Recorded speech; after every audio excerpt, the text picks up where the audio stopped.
Welcome to Stuff You Missed in History Class, a production of iHeartRadio's How Stuff Works.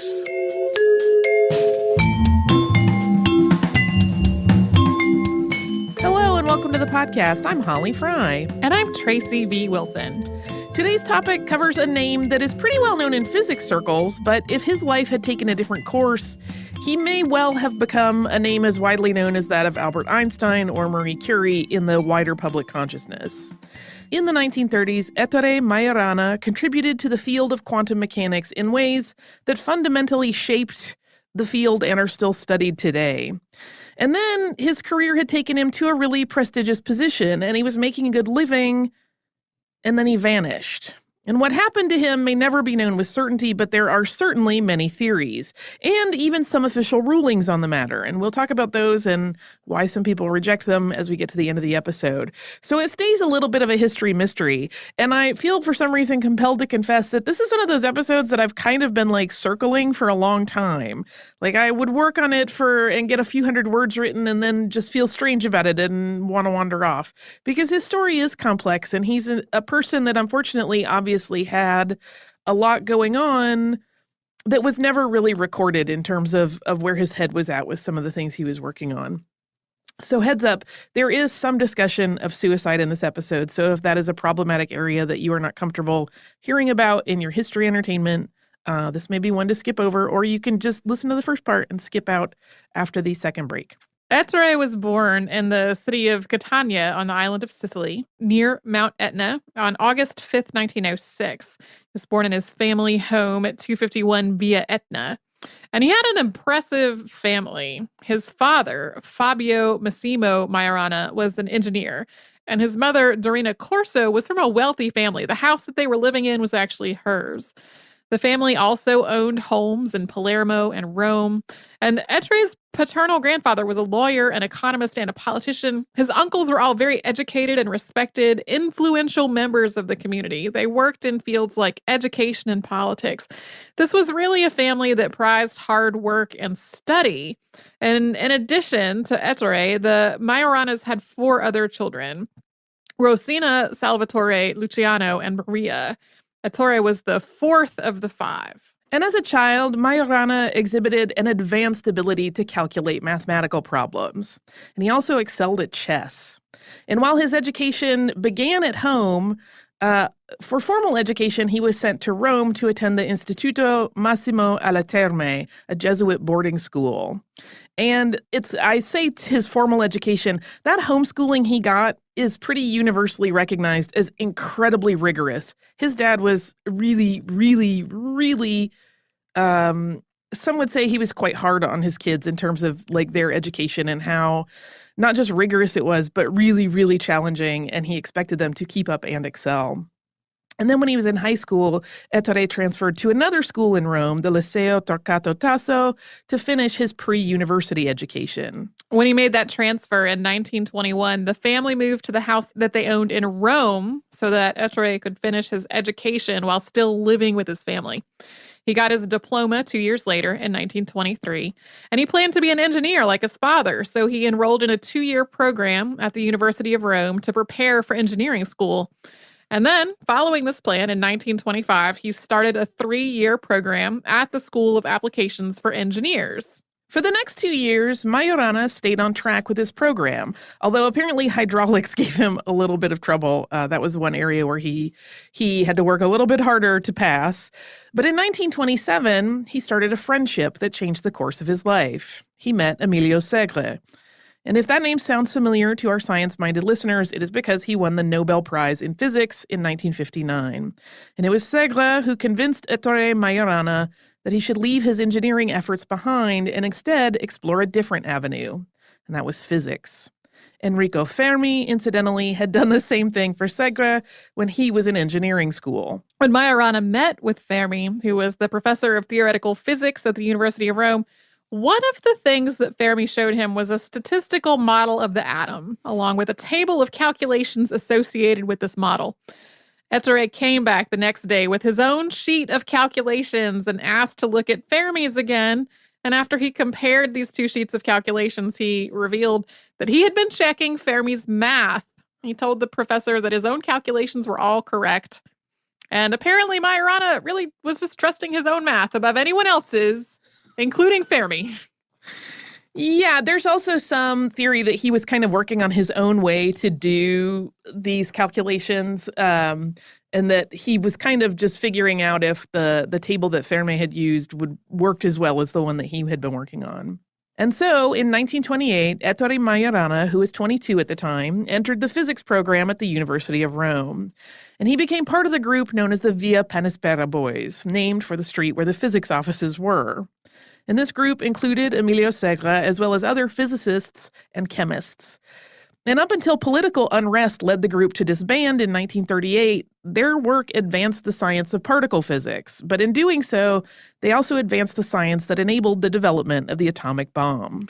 The year after he joined the physics program, Majorana turned in his thesis, which was titled On the Quantum Mechanics of Radioactive Nuclei, and he received a rating of distinction. He decided to continue his education and to get a university teaching diploma. That was issued in 1932. And at this point, he was really considered to be a master in his field. As 1933 began, so did a new phase of Majorana's career. The Italian Research Council issued him a grant to travel to Leipzig, Germany, the nexus of theoretical physics at that time. And there, he worked alongside Werner Heisenberg, who had been leading the physics world into the realm of quantum mechanics. When Heisenberg published his paper, Quantum Theoretical Reinterpretation of Kinematic and Mechanical Relations in 1925, it changed physics completely by introducing the concept of quantum mechanics. So for a very brief and dirty reminder of exactly what quantum mechanics is, we're just going to turn to Encyclopedia Britannica rather than trying to paraphrase something potentially wrongly. It's, quote, science dealing with the behavior of matter and light on the atomic and subatomic scale. It attempts to describe and account for the properties of molecules and atoms and their constituents, electrons, protons, neutrons, and other more esoteric particles such as quarks and gluons. These properties include interactions of the particles with one another and with electromagnetic radiation, i.e. light, X-rays, and gamma rays. And that is the definition now today, the current modern one, because they were all sort of developing this science at the time. And if you want another insight, there is a very short BBC video on YouTube on which the painfully charming Brian Cox describes quantum mechanics in 60 seconds. I love it because I really like Brian Cox, and we will link to that in the show notes. So the point of all this is that it was a really big deal for Majorana to work with the man who had invented this whole new field of physics just a few years earlier. And he wasn't only there with Heisenberg. As we said, Leipzig was a hotbed of theory and discovery at this point. So other trailblazers in physics were there as well, including Friedrich Hund, Felix Bloch, and Rudolf Peierls. Ettore spent the first half of 1933 in Leipzig, and then he traveled to Copenhagen to spend time with Danish physicist Niels Henrik David Bohr. He returned to Germany late in the summer and then went home to Rome that autumn. Before this trip, in his relatively brief career in physics so far, Majorana had already published 10 papers and been working on others. But once he got back to Rome in late 1933, he stopped writing almost entirely. He had also gotten sick while he was traveling, and he had ongoing complaints of digestive issues. Doctors chalked this up to nervous exhaustion, and it never really went away. Yeah, and he did write, but not in like a sort of organized way that resulted in papers. He was writing his ideas down, but he really didn't have like the drive that he once did to communicate his ideas and thoughts in a way that other people could read them. It almost seems as though the young man who had trusted his own math more than Enrico Fermi's kind of got lost in 1933 as Majorana traveled around Europe and worked with these people in quantum mechanics. After that, he seemed to stop seeing his work as unique or exceptional, so much so that he really didn't feel compelled to write about it. We're about to get to a moment in physics history that really could have belonged to Majorana, but he dragged his feet and it went to someone else. But before we get to that, we are going to have a word from one of our sponsors.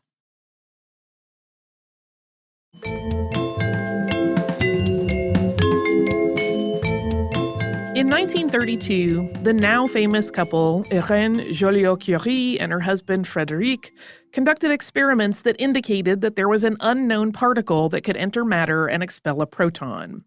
And the couple posited that it could be a photon, but Majorana, thinking that it must be a particle with mass similar to that of a proton, intuited the existence of what we now know today as neutrons. But he's not the person who got the credit for this discovery, because even though Fermi told him he needed to write a paper on this work, he never did it. Other physicists had also been working with the same information that had been compiled by the Joliot-Curies, and it was James Chadwick of the UK who ultimately got credit for discovering the neutron. Majorana had just sat on his work for too long, and all of this, I mean, it's sort of making it sound like he just didn't do it forever, but this all happened in just a few months. Yeah, I mean, this field of physics and particle physics was really rapidly kind of exploding at this time. That's why we talked about, Leipzig being this hot point of information development. And similarly, Rome had a lot of stuff going on as well. And as Majorana seemed to pull himself a little bit away from physics, he started to develop interests in other fields outside of science. And he wrote a little bit about those, but again, never at the level that he had been writing papers before. So philosophy, economics, and politics all grabbed his attention to varying degrees. In 1937, a new opportunity presented itself. The University of Rome was opening a competition for new physics chairs.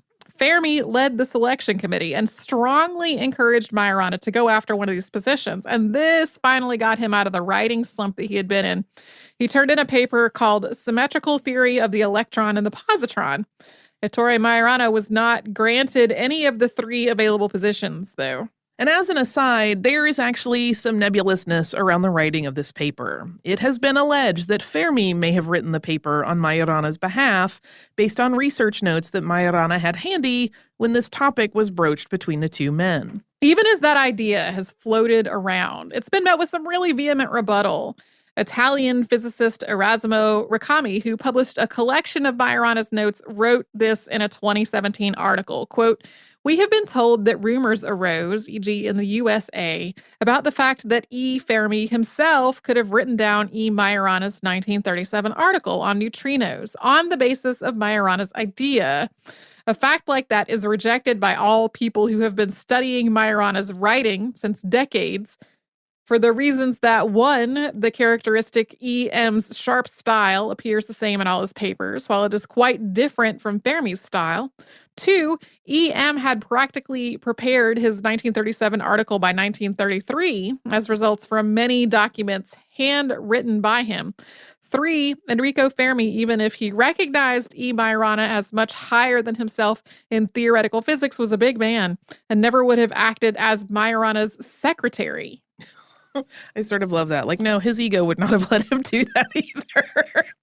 But all that aside, the reason that Majorana wasn't offered any of the positions that he had been applying for in that chair competition wasn't because his paper was poorly received. It was because his, quote, high fame of singular expertise reached in the field of theoretical physics was believed to be far beyond that of all of his other competitors. He was instead offered a different position, teaching quantum mechanics at the Naples Physics Institute, a job that he started in January 1938. Majorana moved first into the Hotel de Naples, then to the Hotel Terminus, and upgraded to more lavish digs at the Hotel Bologna not long after. Classes started on January 13th, but Ettore, who was far beyond even his peers in academia, did not really simplify his lectures for students. He really lost their attention as a consequence. His mother and his sister attended his opening lecture, and it was his mother's suggestion that got him to move to the nicer Hotel Terminus. Somewhere around this time, things seemed as though they shifted to a darker place for Majorana. He had always been really shy, and most people described him as an extreme introvert. But he became even more reclusive. He hired a nurse for his gastritis because that was still troubling him. He withdrew all of his money from the Naples bank where he had an account. And then on March 25th, he sent this note to his boss, Antonio Corelli, who was the director of the Naples Physics Institute. "Dear Corelli, I have made a decision that was by now inevitable. It doesn't contain a single speck of selfishness, but I do recognize the inconvenience that my unanticipated disappearance may cause to the students and yourself. For this, too, I beg you to forgive me, but above all, for having betrayed the trust, the sincere friendship, and the sympathy that you have so kindly offered me over the past few months. I beg you also to remember me to all those I've come to know and appreciate at your institute, in particular, Scuti. But of all I shall preserve the dearest memories, at least until 11 o'clock this evening and possibly beyond. But then he also sent a telegram to Corelli, telling him to disregard that note that he had just sent. And he wrote another note to his family, and aside from the date, place, and mention that it was for his family in the heading, it simply read, quote, "I've got a single wish that you do not wear black for me. If you want to bow to custom, then bear some sign of mourning, but for no more than 3 days. After that, remember me, if you can, in your hearts, and forgive me." But Majorana did not send that note, and we will return to how it was discovered in just a moment. Whether these two notes are suicide notes has remained up for debate, because while the English translation certainly seems to be that, he never explicitly mentions death, and the word choices that he made in Italian apparently have some ambiguity that doesn't really carry over to English in these translations. Additionally, some of the characteristics that are often associated with suicide notes in terms of handwriting aren't really present in these notes. His handwriting is really clean with very strong lines. A lot of times, handwriting analysis will report that there's some irregularity in suicide notes. There are some questions about handwriting analysis and like how much you can lean on it, but that is one piece of all this. Right. That's the sort of tricky thing about Majorana, and we'll talk about some theories in a moment, that there is even the evidence, and I have to use the air quotes, is really just kind of like pattern recognition and trying to pick out irregularities that do or do not make sense to try to identify situations and what may have been going on. But really, it's a very, very complex and mysterious case. But the day after these two notes were written, Majorana checked in to a hotel in Palermo, and then he wrote other notes, which sound far less grave. He first telegrammed his boss, Antonio Carelli, a note which read, "Don't be alarmed. A letter follows." That letter did arrive soon after, and it read, quote, "I hope that my letter and telegram have reached you together. The sea has rejected me, and tomorrow I'll return to the Hotel Bologna, perhaps traveling together with the same letter. I have, however, decided to give up teaching. Don't take me for an Ibsen heroine, because the case is quite different. I'm at your disposal for further details." So even though the sound of that second note was, as I said, less grave, Corelli was still very concerned. This was still a weird series of missives to have received. And he was so concerned that he reached out to the Majorana family. And Ettore's brothers, Salvatore and Luciano, traveled to Naples immediately after the family heard from Corelli. They went to Majorana's apartment at the Hotel Bologna, and it was there that the note written to the family was found sitting on his desk. After March 26, 1938, no one had contact with Ettore Majorana. He took a steamer from Palermo to Naples on the 25th, and on the ship, he talked to a fellow academic named Strazzeri, who was a professor at the University of Palermo. But there is no record of Majorana ever disembarking from this ship. There are also even some people who think he never really got on that ship, and that was a case of misidentification, that it was him. But in any case, a search began, and the Majorana family offered a reward of 30,000 lire. But no trace of the physicist was found.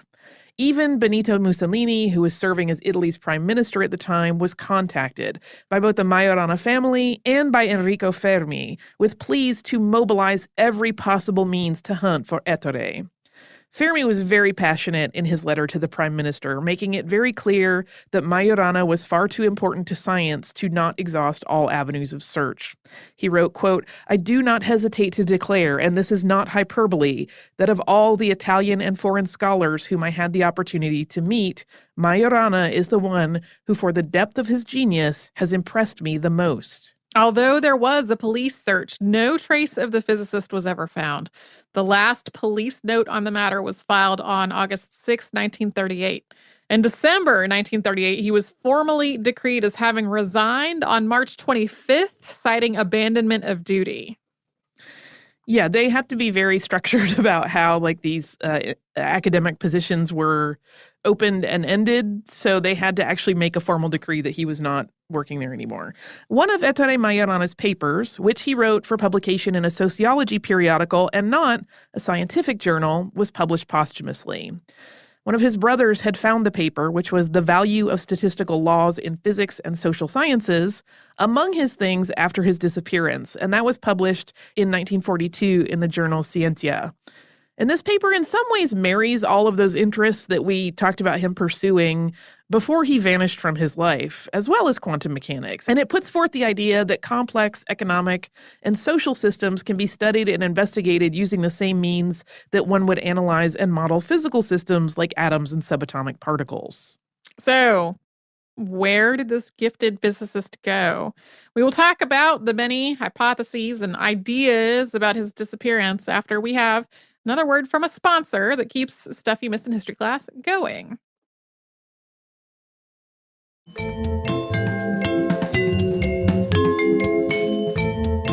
Because of the manner of Majorana's disappearance and the lack of any trace of him afterward, there have been many ideas about what exactly happened to him that have come up in the intervening 8 decades. So the most obvious of these, of course, is that he died by suicide. And the notes to his family and his boss do seem to point in that direction. But family members really remained adamant that as a devout Catholic, he would not have committed the sin of taking his own life.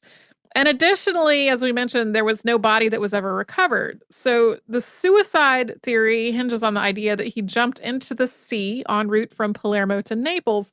And that does make sense given that he never reappeared on shore in Naples, but there's also no conclusive evidence. And his faith also figures into another popular theory, that he ran away to live in a monastery for the rest of his days. A young man fitting his description reportedly did go to the Chiesa del Guso Nuovo, which is a church in Naples that could be its own episode one day, and asked to be admitted into the religious order there. And that man, who may or may not have been Majorana, was told that some logistics had to be worked out first regarding lodging, and so he didn't really pursue it and he left. He thanked them and just disappeared. And a member of the clergy to whom Majorana had confessed on several occasions did indicate that while the young man did have crises of faith from time to time, suicide, based on his knowledge of Majorana, really seemed entirely outside the realm of possibility. So the theory goes that he found a monastery outside of Naples that would take him. So both of those and many other ideas all hinge on this idea that Majorana saw the destructive power in the work that was being done in theoretical physics, and that it drove him away from the field that he so excelled in, and that left him either with no desire to live or no desire to participate in society. Yeah, I mean, like I said, there aren't a lot of notes written about like what was going on internally with him. So it's all conjecture. But certainly those were some things that were happening. Another idea that has been popular over the years is that he may have actually been murdered by Nazis. Majorana had, as you may recall, worked closely with Werner Heisenberg, who eventually worked on Germany's nuclear weapons project during the Second World War, using some of the science and technology that they had developed together. So proponents of this theory believe that because Majorana became something of a loose end in relation to Heisenberg's work, that he was simply eliminated. To complicate matters even more, as we've often discussed in previous episodes involving missing persons, there are almost always eyewitness accounts claiming that they have seen the person in question. And in the case of Majorana, he was allegedly spotted at a convent in Portici, Italy on April 12th. That was 2 weeks after he disappeared. He reportedly came there and asked to join the religious order. Many years after his disappearance in the 1970s, a number of sightings were reported in Argentina. Yeah, there are some weird things where he is reportedly seen, I'm not even including all of the alleged sightings, at convents, and that he wanted to basically live in a convent rather than in a monastery. Again, these are all theoretical, and people have their own ideas about why he may have done that, but we just don't know. So in case you're like, hey, you said monastery once and convent later, both have played into these rumors. One of these sightings, reported by Chilean physicist Carlo Rivera Cruchaga, indicated that he had met a woman named Mrs. Talbert who claimed to know Ettore Majorana in Buenos Aires. And this took place in 1951. And that woman, who told him that Majorana was friends with her son, identified Ettore in a photo from a physics book that Rivera had with him. Rivera returned to Buenos Aires in 1954 and intended to follow up on the matter. He was hoping to get an introduction. But Mrs. Talbert was no longer living there that he could find. In 1961, on another trip, Rivera said that a waiter saw him working on physics equations and mentioned another scientist who would sometimes come in and work on similar problems at the table.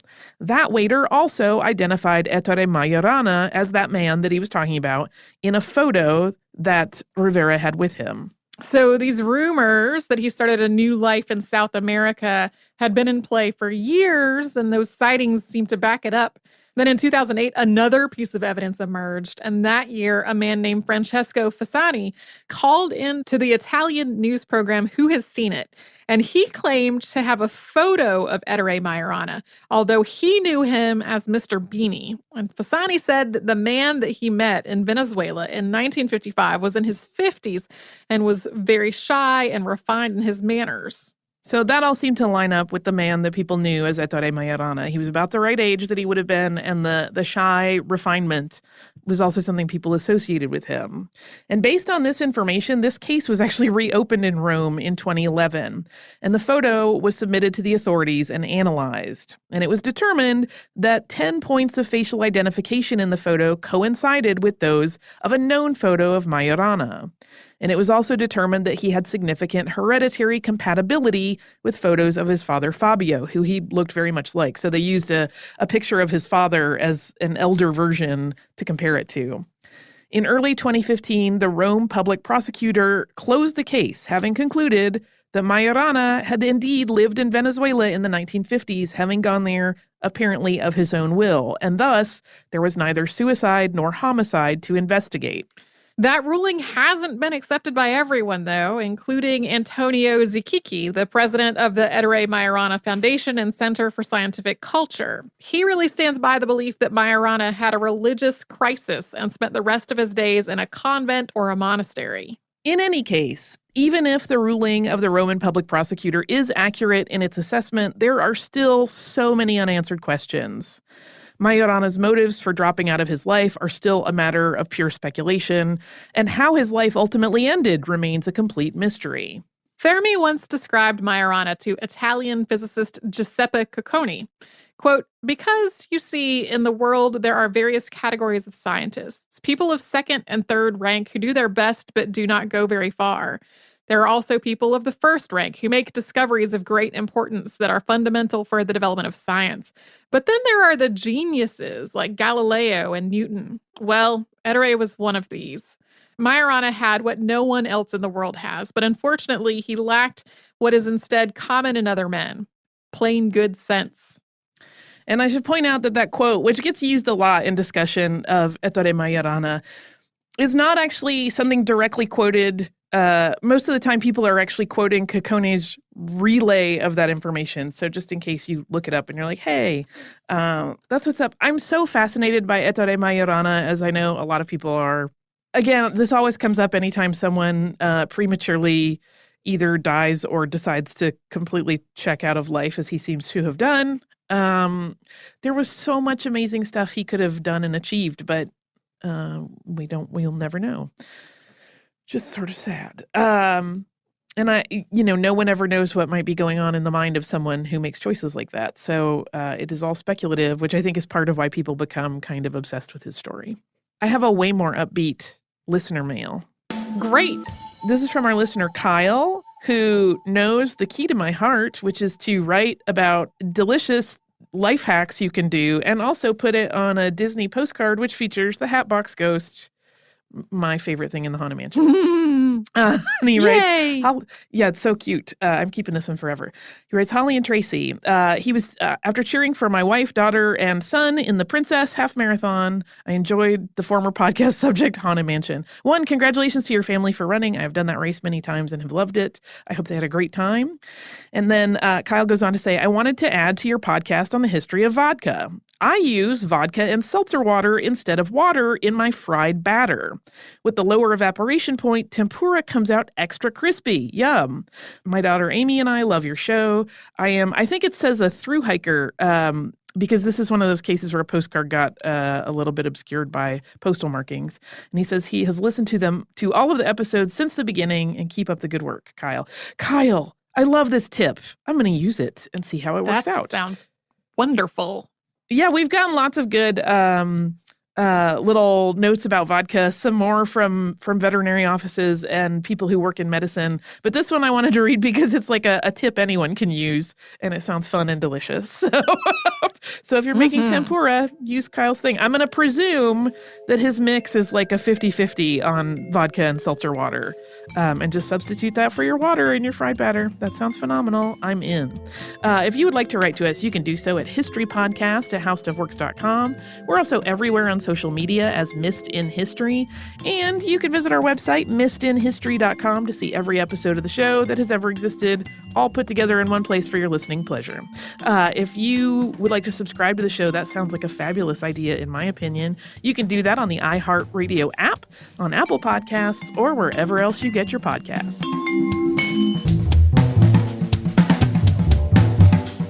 Stuff You Missed in History Class is a production of iHeartRadio's How Stuff Works. For more podcasts from iHeartRadio, visit the iHeartRadio app, Apple Podcasts, or wherever you listen to your favorite shows.